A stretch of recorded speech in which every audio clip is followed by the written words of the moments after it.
Está começando mais um programa República. Eu sou o Loriel Rocha, filósofo. Hoje nós vamos falar sobre Lula e a origem do PT.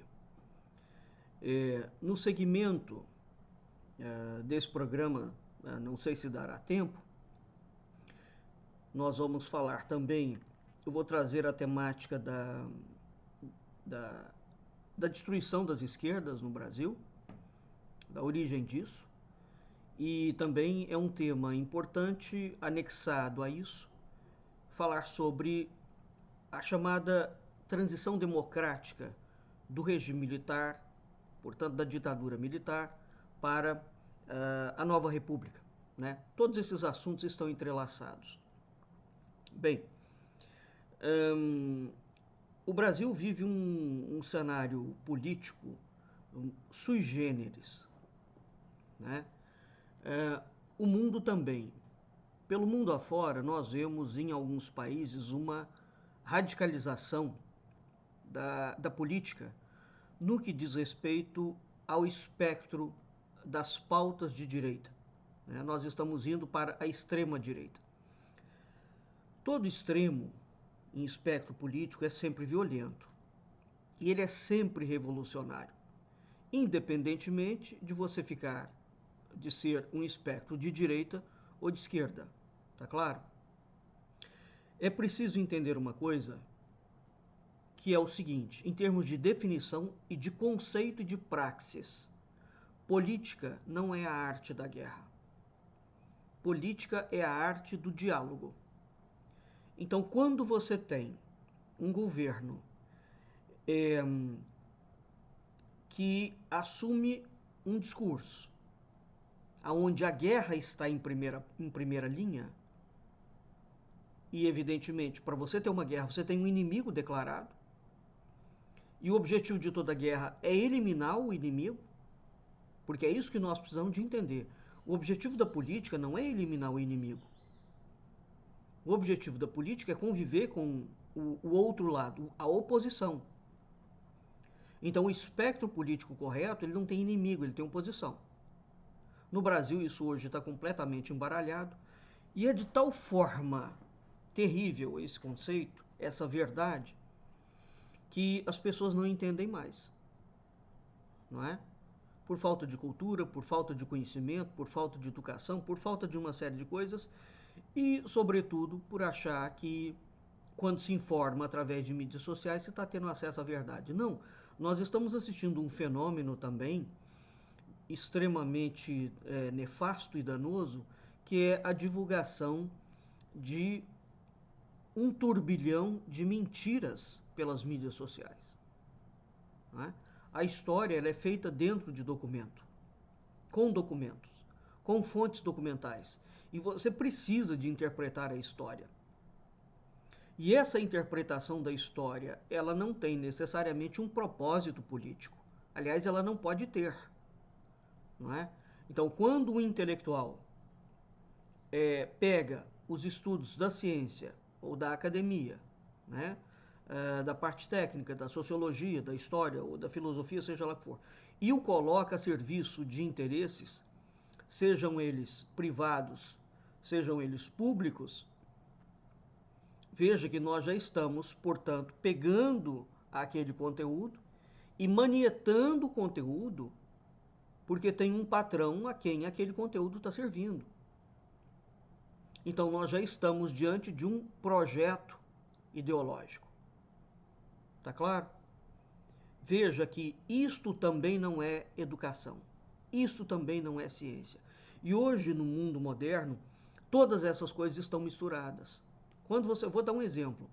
Quando você pega dentro de uma universidade pública, ou mesmo privada, uma empresa que vai financiar uma certa linha de pesquisa, a empresa financia uma linha de pesquisa, uma vez que ela financie aquela equipe de cientistas, eles têm que produzir o resultado que a empresa está pagando. Eles não podem apresentar um outro resultado, correto? Isso é diferente de um financiamento de pesquisa pelo governo federal, em que o governo federal admite que aquela pesquisa, de repente, não dê resultado nenhum. ou deu um resultado completamente diferente. Então, hoje, no mundo, sobretudo nos Estados Unidos, né, e nas grandes universidades em que elas são financiadas por grandes poderes, toda pesquisa é dirigida. O que equivale a dizer o seguinte: veja o que aconteceu com a Covid, por exemplo. Né? Sai uma linha de pesquisadores e fala, não, existem pesquisas que estão validando isso, isso, isso. E existe uma outra linha que fala, não, não existe pesquisa nenhuma que está validando isso, isso, isso. A população fica, portanto, jogada entre duas discussões e não sabe, na verdade, o que decidir. Veja o caso dos agrotóxicos despejados em solo para a produção agrícola. Já ultrapassou a quantidade de pesquisas que dizem que aquilo é extremamente nocivo. Com dados concretos, porque isso impacta no sistema de saúde. Por outro lado, você tem uma sequência de pesquisadores que falam, não, os agrotóxicos não fazem mal nenhum, esses caras são os caras que são pagos. Então veja, quando você estiver, de fato, escutando algum autor, algum jornalista, né, algum cientista, você precisa, em primeiro lugar, saber, algum filósofo, se ele está militando a favor de um partido político. Correto? Se ele está militando a favor de uma empresa. Se ele tem autonomia intelectual ou se a intelectualidade dele está presa. Se essa intelectualidade estiver presa, nós já temos um problema. Correto? Porque, evidentemente, ele vai tender a um projeto. Ele tem já uma marca definida. Bom, dito isto, vamos passar aqui ao ponto que nos interessa. Eu quero trazer aqui hoje para vocês essa obra aqui do Mário Garneiro. Eu já fiz referência a ela. É uma obra que nunca foi relançada, Jogo Duro. Mário Garneiro foi um empresário, até hoje está aí nativa, hein? Esse indivíduo foi um indivíduo muito importante para a eleição do Lula, né? Na primeira eleição, onde ele de fato ganhou, né? Então, antes do Lula chegar à presidência da República, ele passou por um período muito longo, né, se candidatando várias vezes. E havia uma resistência, entre aspas, da elite brasileira. Gente, quando a gente fala em elite brasileira, e não só, e a esquerda neste aspecto ela está correta mesmo, nós estamos falando, ela está correta no sentido de dizer que esta elite sempre pertenceu aos quadros da direita. Não pertence aos quadros da esquerda. Tá? Embora esta elite financie tanto a direita quanto a esquerda. Fernando Henrique Cardoso falava disso claramente. Né? Então, a elite brasileira, a elite política, a elite empresarial, a elite jurídica, né? A elite intelectual, existe um predomínio do ambiente da esquerda no ambiente acadêmico. Existe, mas ele tem um fenômeno. Ele tem um fenômeno. Mesmo este ambiente de esquerda dentro da academia, ele não estuda a verdadeira elite. Por exemplo, os estudos relacionados aos militares são extremamente exíguos e fracos e contornam uma situação. Nós não temos como entender o surgimento do PT. Eu já falei isso por diversas vezes. O surgimento do PT sem o regime militar. Não tem. Tá? O surgimento do PT e o grande apoio que é dado ao Lula como líder sindical tem todas as digitais militares ali no meio. Então, o Mário Garneiro foi no ramo da elite empresarial, e quando a gente fala em elite empresarial, São Paulo tem um destaque muito grande. em relação a isso, tá? Muito grande. A gente pensa efetivamente na Fiesp, entre outras coisas, né? Aonde está o grosso da economia brasileira? Correto? Quem controla? Quais são os grandes empresários brasileiros? Bem, então Mário Garneiro foi um indivíduo responsável por fazer o trânsito do Lula dentro do meio empresarial naquela altura. Mas existe um cenário, e é o foco neste cenário que eu quero trazer para vocês, para, uma vez olhado para este cenário, nós entendermos o que está acontecendo hoje em 2024, no governo Lula 3. Tá? Bem, curiosamente, eu vi um vídeo há poucos dias do neto do Golbery Couto e Silva. Ele tem exatamente o mesmo nome do avô.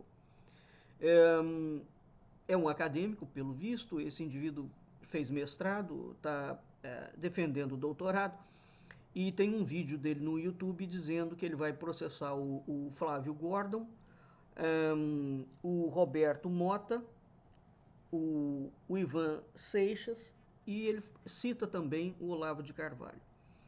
E veja, o que ele coloca? Ele vem dizer que todos esses autores não têm fonte para afirmar, e daí a razão do processo dele, que o Golbery Couto e Silva é o responsável pela teoria da panela de pressão. A teoria da panela de pressão é aquela teoria que é atribuída ao Golbery, onde diz que para você fazer a transição do regime militar para a política, ou o próprio regime militar, ele tinha que funcionar, fazendo uma analogia, como uma panela de pressão. Ele não pode funcionar hermeticamente fechado. Ele tem que, a panela de pressão tem uma válvula, né? Então ele tem que ter uma válvula em que a pressão vai saindo, correto? E essa pressão saindo significa o seguinte: a válvula de pressão seria entregar a cultura e a educação nas mãos da esquerda. Bem, isso é o que Olavo de Carvalho, Flávio Gordon, e eu mesmo já falei sobre isso. O que o neto Golbery fala? Que não há fonte. Mas aí no próprio vídeo dele, ele vai conversando e vai dizendo que não se pode atribuir isso ao Golbery porque não há fonte. Ora, existe uma própria revista do governo militar, do Exército, que cita claramente a teoria da panela de pressão como sendo do Golbery, né? Então, a primeira coisa a definir é o seguinte: o que ele está chamando de fonte? A definição que ele dá no vídeo é absolutamente incongruente. O que é fonte? Fonte é documento? Se fonte só puder ser documento, então relato oral não é documento. Correto? Então ele faz uma sequência de manobras para dizer o seguinte: ele defende a verdadeira direita, e essa direita olavista que surgiu, a direita da Gazeta do Povo, do jornalismo militante, não é direita coisa nenhuma. Então o que está acontecendo agora no Brasil é uma briga por direita e por um mínimo de honestidade intelectual, e nesse sentido ele está certo. Porque essa direita militar Olavo bolsonarista que assumiu, eles não têm honestidade intelectual nenhuma, embora eles usem muito essa palavra, honestidade intelectual. Tá? Mas voltando, só finalizando aqui, ele cita um dado curioso que o Olavo de Carvalho vai copiar, não é? Ele fala que o Golbery, e é verdade, e eu já havia falado nisso também, o Golbery tem um projeto de criar uma elite tecnocrática, uma elite universitária, digamos assim, né, militar, dentro da Escola Superior de Guerra, em 54. O que essa elite pretendia? Era uma elite de militares, formada dentro da Escola Superior de Guerra, para dirigir a política brasileira. Veja, eu acho que o indivíduo, uma vez que ele se coloca como acadêmico, ao mesmo tempo que ele nega que o Golbery é o autor de uma manipulação política, ele faz referência ao projeto de 54 de manipulação política, primeiro que militar não tem que tomar conta da política, e eles tampouco têm que ter uma formação intelectual específica para assumir a presidência da República. Correto? Ou para assumir ministério? Porque função de militar é defesa, é guerra, não é função política. Então o próprio Neto parece confundir um pouco essa excrescência que faz parte de toda a história da República Brasileira. Toda. E o Brasil só terá jeito exatamente no dia que esta excrescência militar for retirada do plano político nacional. Tá claro? Bem, então é preciso entender aqui o seguinte. Eu vou trazer aqui para vocês a pesquisa, o livro. Olha, peraí, deixa eu pegar aqui.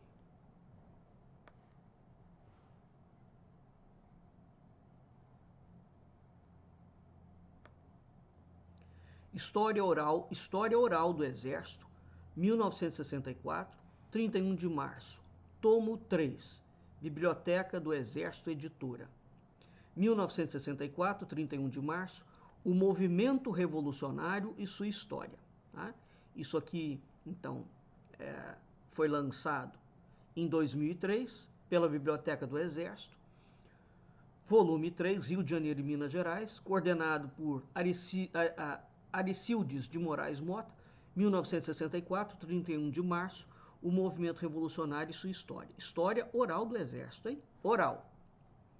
Bem, e aí tem entrevistas com 1, 2, 3, 4 general de divisão, de exército e de brigada, com o Olavo de Carvalho, né? Com o coronel 1, 2, 3, 4, 5, 6, 7, 8 coronéis e um tenente-coronel. Tá claro? Isso aqui tem quase 500 páginas, 340 e tantas páginas. Essa aqui, por exemplo, é uma das fontes onde aparece a teoria da panela de pressão, uma publicação da própria Bibliex. Então, como é que não existe, não é? O neto do Golbery falando que não existe documento? Esse é um deles. Existem muitos outros. Tá claro? Bem, ora, o que nós temos aqui também? É preciso entender o seguinte.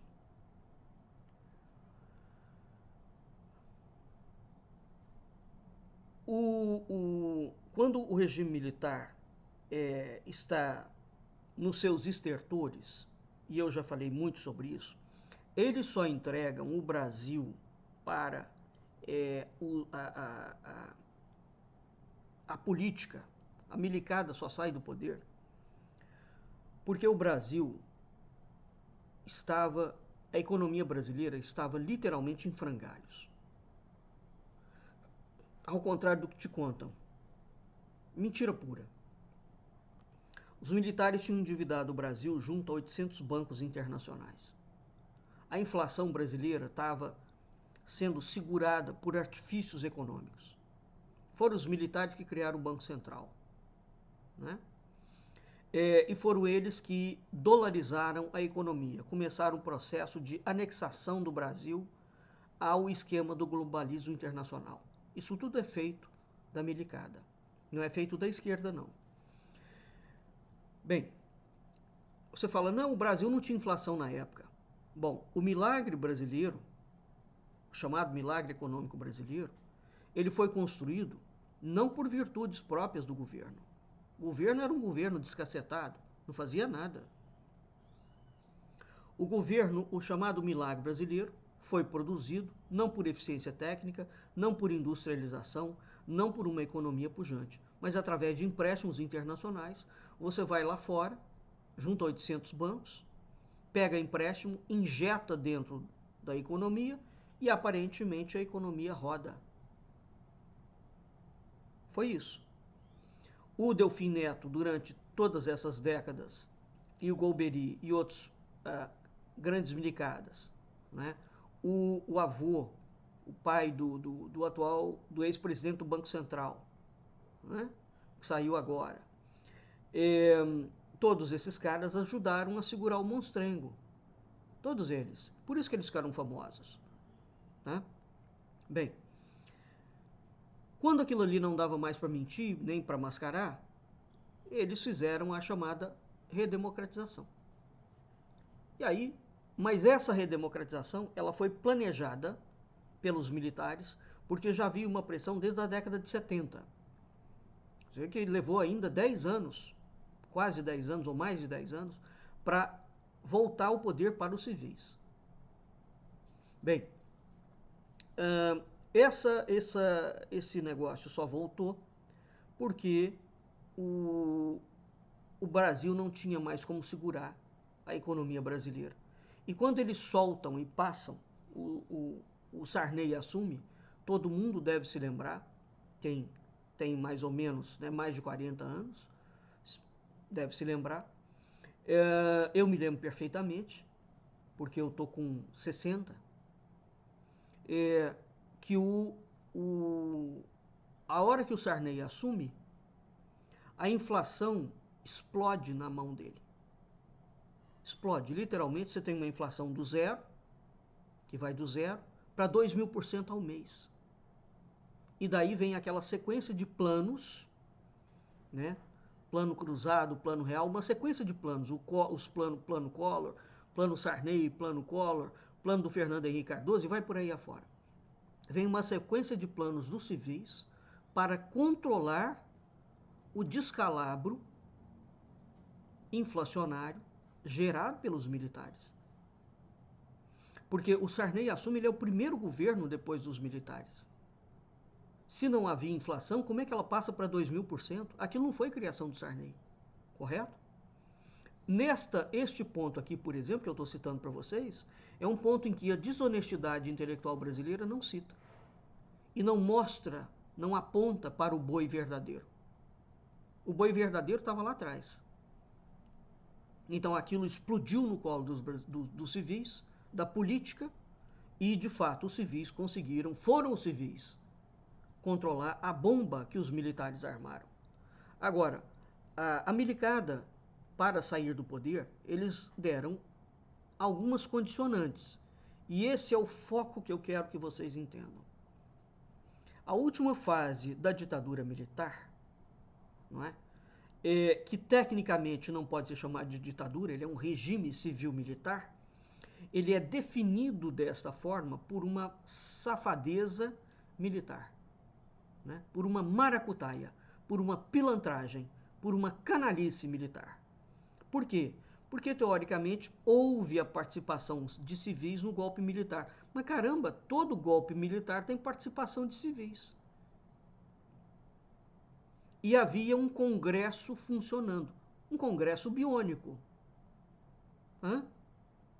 Então, a intelectualidade brasileira usa deste artifício, regime civil-militar, define o regime com esse contorno, por conta dos civis. Né? Como se ditadura militar só fosse possível de existir aquela que é composta integralmente por militares. Isso é uma falácia. Bem, então o que acontece? Este escudo, quando você fala, não, tinham civis apoiando os militares. Como teve a invasão da falsa direita brasileira, instigada o tempo todo pelos militares, né? Quando eles quebraram literalmente Brasília. Quebraram Brasília. Uma coisa é você fazer reivindicação sobre corrupção, sobre uma série de coisas. Outra coisa é você ter uma estrutura e sair quebrando todo o país. Correto?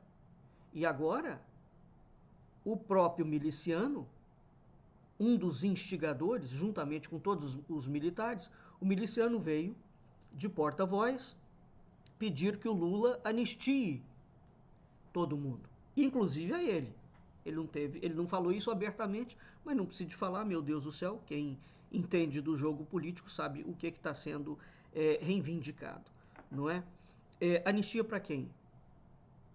Para quem quebra os 3 poderes da República? Para quem faz o que essa gente fez? eles filmaram, fotografaram. Isso não é uma questão de interpretação, isso é um fato histórico concreto.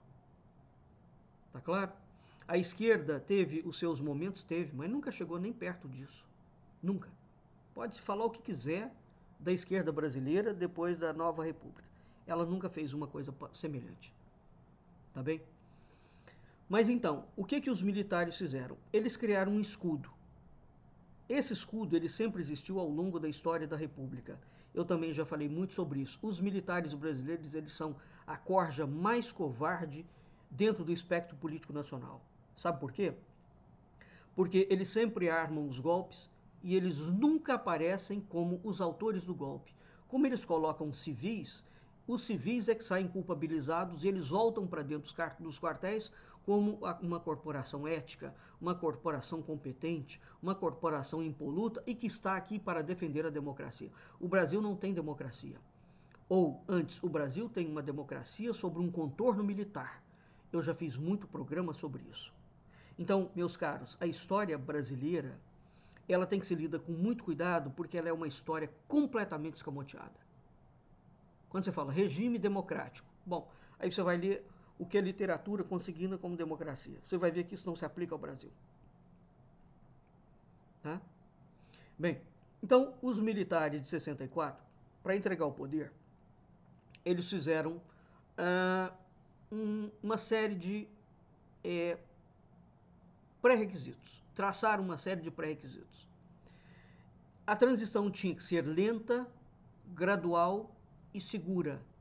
Esses são os termos. Lenta, gradual e segura. Significa o seguinte: nós vamos entregar o poder para os civis, desde que o poder político permaneça sob o controle dos militares. Primeiro pré-requisito. Segundo pré-requisito: eles objetivavam impedir que as liberdades democráticas retornassem às mãos dos civis por meio de mobilizações sociais. Ora, é óbvio que uma vez que você tem regimes ditatoriais, existe uma mobilização social. É óbvio que ela tem.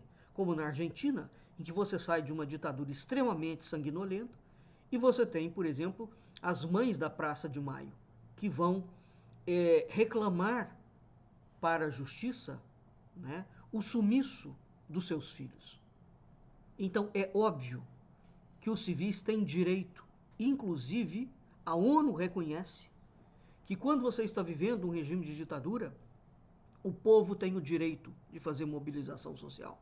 Senão, como é que você derruba a ditadura, caramba? Veja, se o regime de 64 não era uma ditadura, por que eles queriam, a milicada queria impedir mobilização social? Entre os anos de 74 a 85, houve no país, houve no Brasil, né, movimentos grandes, políticos, intelectuais, jornalísticos, civis, em prol da abertura política. Né? E você teve grupos que lutaram contra os militares. Inclusive, militares lutaram contra militares. O Prestes, por exemplo, é um militar. Correto? É nesse bojo da luta contra os militares que entra o Zé Dirceu, que entra o Genuíno. Entra o Lula? Não. O Lula nunca lutou contra os militares. Então você tem uma parte da esquerda que luta corretamente contra a maldade da elite branca brasileira. Tá claro? E os militares, porque essa elite brasileira, ela sempre, historicamente, ela está conluiada com a ditadura militar. Com militares. Ou com a ditadura ou com militares. Não há nenhum golpe político brasileiro que não foi feito sem essa dobradinha. Civis e militares. Quais civis? Uma elite. Né? Então, um outro ponto.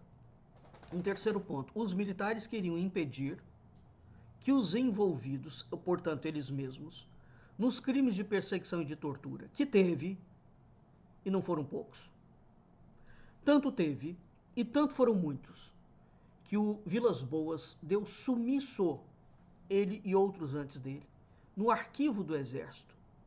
Eles falam que o arquivo desapareceu. Como que o arquivo desapareceu? Então, uma vez que o arquivo desapareceu e você não deixa nenhum civil entrar e pesquisar, você não pode abrir a caixa de Pandora para mostrar o que existia ali. Então, se não havia nenhuma perseguição, nenhuma tortura, o que já existe e já é público já é de espantar o filho monstruoso da Duquesa de Brabante. Imagina o que está por baixo dos panos. Então, os militares queriam impedir que eles fossem culpabilizados pelos crimes de perseguição e de tortura. Porque, claro, eles não fizeram ditadura. Então, veja, eles não são uma ditadura enquanto regime, mas eles não admitem movimentos civis e eles não admitem a abertura dos arquivos. Correto? E eles pleitearam uma promulgação de anistia total e irrestrita. É esse o termo. Anistia total e irrestrita, tanto para o pessoal da esquerda, ou para quem tinha combatido o regime, quanto para os militares. Correto? Então, o que nós temos aqui, meus caros? Aqui é que entra a questão. Entrou o Sarney. Né? O Sarney pegou aquela bomba de 64, né? A bomba econômica. Os militares entregam o poder sob uma condição. Lembre que uma das condições era precisamente o controle da população e entra uma outra condição. Aqui o Golbery, a teoria da panela de pressão. Mas aqui aplicado ao campo político. Correto? O governo do Lula, isso vocês podem encontrar, inclusive, tem depoimento do Genuíno falando sobre isso. Né? O Lula foi lançado como uma liderança sindical. E o era. E depois é criado um partido, o PT, cuja orientação principal, o eixo básico do PT, era congregar em torno do PT todas as variantes de esquerda. Todas. Veja bem o que está sendo criado no Brasil. Tem aqui um partido político. Correto? Esse partido político, ele vai pegar e alinhar todos os tipos de esquerda. Bom, o Partido Democrata Americano é partido de esquerda. Correto? Então, teoricamente, dentro do Partido Democrata Americano, você tem um alinhavo de todos os tipos de esquerda. Mas o regime americano, modelo político americano, eleitoral, não é o modelo brasileiro. Bom, então entra o Lula e hoje a esquerda, a outra parte da esquerda, né, está 30 anos, 40 anos depois, chegando à conclusão de que esse desenho foi extremamente nefasto. O que me causa moça e o que me causa, a mim, espanto, é um indivíduo, quando ele vai propor uma teoria, ele não projetar a teoria no futuro, para ver, não esticar a teoria até onde ela vai. Não é possível que ninguém da esquerda percebeu que aconteceria o que está acontecendo hoje. Bem, então o Lula assume com a ideia de ser a grande liderança que vai reunir todos os espectros de esquerda. E o PT tem esse papel. E o PT vai cumprir esse papel. Cumpre e submete todas as esquerdas. Veja que o Brizola era um inimigo figadal do Lula. O Brizola é uma esquerda verdadeira. Né? Luiz Carlos Prestes é uma outra esquerda verdadeira. Tem depoimentos do Luiz Carlos Prestes, entrevista dele no Roda Viva, se não me falha a memória. Ele falando do grande problema dos militares e da atuação militar na política brasileira. Ele era um militar. E ele vai fazer críticas muito contundentes. Marcelo Pimentel, que é um coronel aí, conversando muito com o Piero Leiner, que é um antropólogo, falando o mesmo problema. A dificuldade que é você ter militares metidos na política desde da história da independência. O país não avança porque eles não permitem. Existe um conjunto de ações dessas elites jurídicas, políticas, militares, que só pensam em favorecer a elas mesmas e não ao país. O Brasil não tem projeto de nação. Nunca teve, é uma elite apátrida. Eles não defendem os interesses nacionais. Correto? Então é preciso entender o que é o Brasil e entender a parte correta da reivindicação da esquerda. E é da esquerda, não é da direita. Porque a direita só defende o capital, só defende o dinheiro. Só. Então, o que é preciso quando nós vamos estudar política, história política, você precisa, de fato, de ter um entendimento muito correto do que é esquerda. Não confunda esquerda com ditadura. Primeira coisa. Tá claro? Esquerda é um espectro. E a direita é um espectro. Você tem ditadura na direita e você tem ditadura na esquerda. Tem propostas da esquerda que faziam algum sentido no século XIX e não fazem mais o menor sentido hoje. Por exemplo, você falar em revolução do proletariado. Parte da esquerda brasileira continua falando essa besteira, essa idiotice. Qual é a lógica disso no mundo de hoje?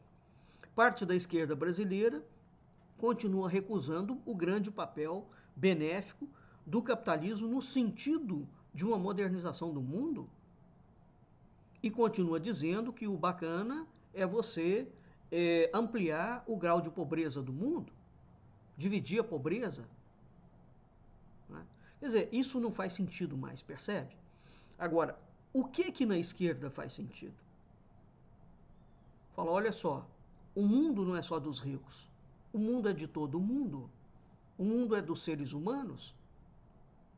As pessoas têm direito a ter casa, a ter comida, a ter carro, não é? A ter boas escolas, a ter uma boa educação, a ter transporte de qualidade, a ter uma economia que prospere. Isso é um discurso. Você está contra ele? Não tem algum problema. Isso é um discurso de esquerda. Correto? Qual é o discurso da direita? Só os ricos e só o capital pode ter acesso a dinheiro. Vamos pegar o Plano Safra brasileiro? Ele é para financiar o grande agronegócio. E grande é grande mesmo. Bom, e o cara que é pequeno e que é médio? E que produz alimento? Porque o grande agronegócio, ele não alimenta o mercado brasileiro. Ele é exportado, ele é commodities. Então o alimento que chega na sua mesa, na minha mesa, na mesa de todos nós, ele não vem do grande agronegócio. Não vem mesmo. Ele vem do médio e ele vem do pequeno. E para esse, como é que funciona o Plano Safra? Não funciona. Correto? A direita acha que só tem que funcionar para o grande, e o médio e o pequeno. Ele não tem direito? Porque ele é pobre ou porque ele é classe média? Então você tem que entender o que está em jogo. Tá claro? Antes de defender político. A pessoa confunde político com política. E confunde política com política partidária. Quer dizer, é uma sequência de confusões que existem no Brasil. Bem, voltando aqui. O Lula, então, foi considerado, criado como liderança, e aqui é que entra a construção histórica do papel do Lula. O Golbery entrou nisso. O Golbery foi um dos projetistas, né, do Lula como liderança. Há muitos anos atrás, eu também já fiz programa sobre isso, o Emílio Odebrecht, pai do Marcelo Odebrecht, tem entrevistas dele falando claramente que o Lula nunca foi de esquerda. Que o Lula é um cara conservador e é de direita. Emílio Odebrecht. Que foi um dos grandes empresários, apoiadores do Lula.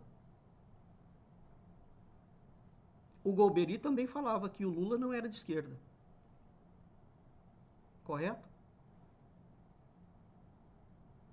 E existem outros que falam, bom, mas ele vai dirigir um partido de esquerda e o Lula, enquanto liderança política, ele fagocitou, a partir do momento que ele entra como grande liderança do PT, ele mata todas as lideranças de esquerda, e ele ainda está vivo. Se vocês observarem, não existe nenhuma liderança de esquerda. Veja o caso, por exemplo, do Ciro Gomes, que é uma liderança de esquerda, e o PT não deixa o Ciro Gomes avançar. O Ciro Gomes, evidentemente, tem uma personalidade histriônica, mas não avança. Né? Nós temos grandes intelectuais de esquerda, gente séria, hein? O Alisson Mascaro, né? O Nildo Ourix, para citar apenas dois, que estão divulgando abertamente. O Vladimir Safatli, que é filósofo, para citar apenas esses três nomes. O Gessé, que ora é de esquerda, ora não é. Mas, enfim, nós temos intelectuais de esquerda que estão falando claramente, sobretudo o Saflat, o Mascaro e o Ourix, que a esquerda e o cara do PCO, o Paulo Costa Pimenta. E o José Genuíno, que não é intelectual, mas é no campo político, eles estão falando claramente que o projeto político da esquerda brasileira está completamente equivocado. E eles estão cobertos de razão. Sabe por quê? Aqui é que entra o foco que eu quero que vocês entendam que eu estou dando. Quando o Lula e o PT entram no governo e vão construindo o partido, e é o único partido político brasileiro realmente sólido. Não tem outro, tá? Não se enganem. O PT, de fato, é o maior partido político brasileiro. Essa questão que aconteceu agora nas eleições municipais é mentira pura, é cortina de fumaça. Isso aí é o efeito do mensalão do Bolsonaro, não é? Junto do mensalão dos militares, que é o orçamento secreto. O Brasil todo virou à direita. Não, não virou à direita coisíssima nenhuma. Isso aí é o efeito direto das emendas da corrupção parlamentar, que pulverizou campanhas municipais. E tem um segundo aspecto aqui. Não é necessariamente verdade que as campanhas, o fato de você ter uma votação, digamos, para o espectro da direita nas eleições municipais, determine que as eleições presidenciais seguirão o mesmo rumo, embora, eu já fiz programa muitos anos atrás sobre isso também, é preciso entender o chamado presidencialismo de coalizão, como ele funciona, embora exista, claro, porque a prefeitura está com a máquina na mão, uma facilidade no sentido de coligações partidárias. Mas isso é um outro aspecto. E existe um terceiro fator que o espectro da direita que ganhou agora não foi o do Bolsonaro. O Bolsonaro perdeu, o bolsonarismo radical perdeu no Brasil inteiro praticamente. Ele ganhou em uma ou outra cidade, e cidades que não foram relevantes. Correto? Então, nós temos um declínio da esquerda absoluto, catastrófico. E nós temos um declínio dessa direita radical. Tá? Pelo menos em termos eleitorais. E existe, como sempre fez parte do processo brasileiro, e é isso que eu quero que vocês entendam. Os militares brasileiros são sórdidos, essa elite civil militar é sórdida. Eles pegam sempre um boi de piranha, lança o boi de piranha na frente, ele é um abre-alas. Aquele abre-alas vai e faz toda a bagunça que precisa de ser feito. Depois o abre-alas é culpabilizado, que é o Bolsonaro e o bolsonarismo. E enquanto ele faz esse movimento de frente, o movimento de fundo, os verdadeiros donos do poder, ficam salvaguardados. Veja que agora o Kassab de São Paulo, o Tarcísio de Freitas, que andava a beijos e abraços, o Tarcísio de Freitas foi ministro da Dilma. Correto? Foi a Dilma que sacou aquele cara. Bem,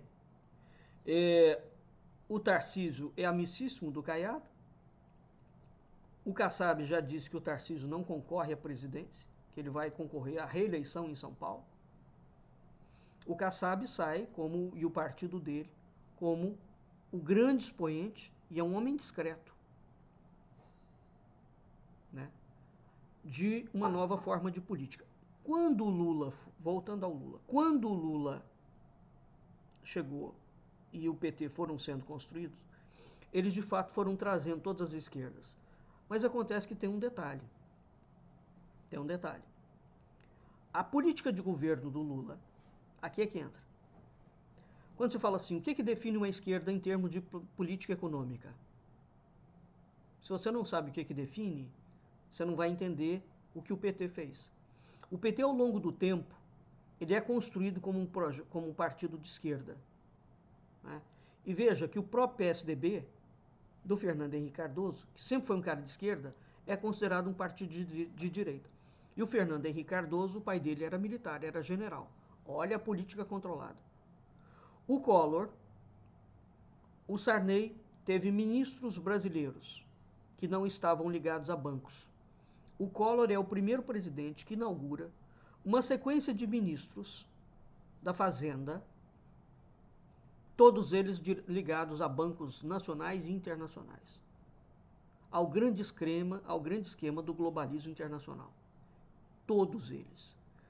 Do Fernando Collor em diante, nós não tivemos um ministro brasileiro que não tinha conexão com os Estados Unidos, com o Banco de Londres, com o FMI. Correto? A esquerda, o PT ganhou a presidência 5 vezes. 5 vezes. Foi o partido que mais ocupou o governo durante a nova república. Veja, vamos fazer os cálculos? Durante esses 5 governos, qual foi a revolução à esquerda concreta que eles fizeram? Nenhuma. A revolução necessária, né? Necessária. Porque quando eles falam que eles fizeram reforma agrária, eles nunca fizeram reforma agrária coisa nenhuma. Eles tomaram terra, pegaram terra do Estado, jogaram um monte de gente lá e criaram um tipo de favela rural. O Ronaldo Caiado usou bem essa expressão e ele estava correto. É favela rural, isso não é reforma agrária, né? Então, as grandes revoluções que precisavam de ser feitas na área de educação, o que eles fizeram? Nada. Abriu 200 mil universidades. Qual é a qualidade delas? Zero, nenhuma. A política econômica, então, na área social, eles fizeram uma coisinha ou outra, que seguiram o projeto, aqui sim, da doutora Ruth Cardoso, porque o que o Brasil tem em termos de melhorias sociais veio da Ruth Cardoso. Não veio do Fernando Henrique nem do PT. Veio da Ruth Cardoso, ela sim, uma intelectual absolutamente séria e infinitas vezes superior ao Fernando Henrique Cardoso. O que o Brasil tem, portanto, de melhora para a classe média e a população pobre, em termos concretos, veio da Ruth Cardoso. Vamos lembrar que a milicada, no período da milicada, o povo não tinha acesso ao sistema único de saúde, não. Vocês esqueceram disso, né? Se o sujeito estava doente, se ele não podia pagar o hospital particular, ele morria de fome. Ele morria de doença. Tá bem? Então, foram os civis que trouxeram uma série de melhorias. E tem que trazer. Não há discussão em relação a isso. Então, o Lula, né, e o governo do PT foram pegando a economia brasileira sobre a escaramuça da esquerda e foram tornando o governo econômico partidário da agenda neoliberal. Você sabe o que é o neoliberalismo? Mesmo que é o que o miliciano defende e o que a falsa direita sórdida e apátrida brasileira defende, o neoliberalismo ele é contra a industrialização, mesmo. Ele é contra universidades públicas e privadas de qualidade. Ele é contra um sistema de saúde. O neoliberalismo, na verdade, quando ele é implementado profundamente num país, aquele país não desenvolve, ele permanece subdesenvolvido. E todos os recursos naturais servem para serem vendidos para o exterior. Correto? Para as empresas. Petróleo, água, gás, etc. É uma nova forma de colonialismo. Então, a agenda política brasileira da direita e a agenda política econômica da esquerda, todas são neoliberais.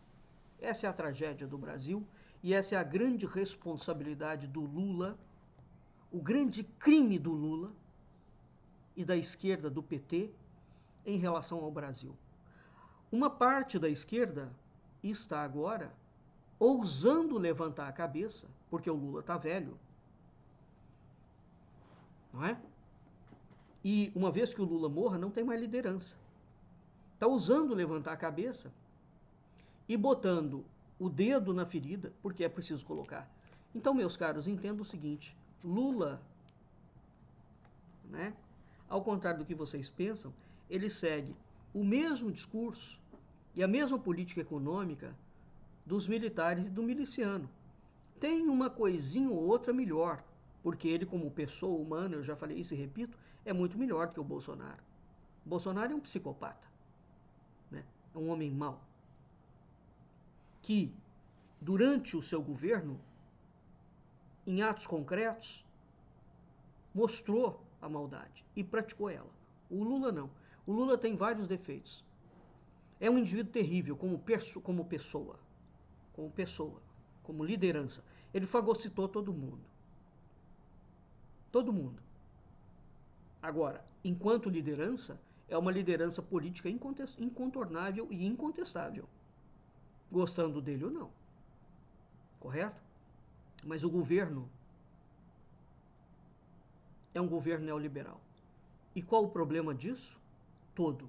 O Adriano Benagnon, eu também tenho vários programas falando sobre isso. Então é preciso entender o problema político brasileiro, que é grave. Tá claro? Bom, aqui, para finalizar, nesta obra aqui, do Mário Garneiro, existe um detalhe que ele fala na página 130, ele escreve sobre o Lula. Lula põe fogo no ABC, é o título. Líder sob encomenda, tá? Então o Lula, durante 4 ou 5 vezes em que ele se candidatou à presidência da República, o Mário Garneiro entrou em campo num determinado momento e começou a apresentar o Lula para toda a elite brasileira, política e militar, para preparar o advento da candidatura dele, não é? Então, ele fala que o Lula, o Olavo de Carvalho falava isso, mas nunca citou onde estava a fonte. Está aqui, no Mário Garneiro, tá? O Lula fez um curso de sindicalismo na Universidade Johns Hopkins, nos Estados Unidos, em 1972 e 73, no auge do regime militar. Eu agora não me lembro do título da obra, daquele cara que foi diretor da Polícia Federal e foi ministro da Justiça do Lula. O pai dele foi diretor do DOPS. Gente, me fugiu o nome dele. Ele lançou um livro sobre o qual eu já fiz programa sobre ele também, dizendo que o Lula era, cara, que foi ministro da Justiça dele, hein? Que o Lula era agente do governo militar. Aí entra a teoria da panela de pressão, do Golbery, para ir controlando, e depois entra a figura do Lula na construção do PT.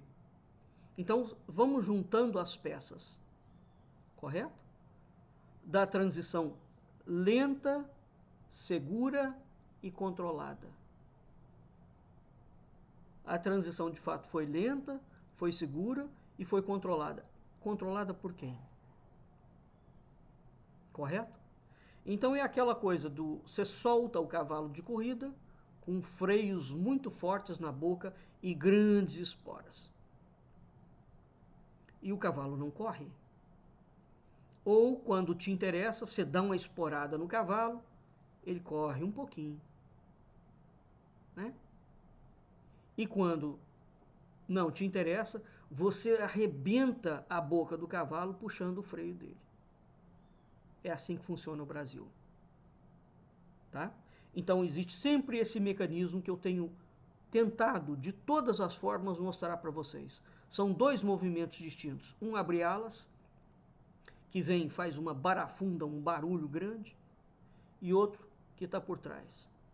Quando não interessou a essa elite que tinha colocado e mantido o Lula lá e o PT, e o Lula resolveu, a criatura se voltou contra os seus criadores, eles enjaularam o Lula. Botaram ele preso lá num processo ilegal, como foi a Lava Jato. Ilegal mesmo.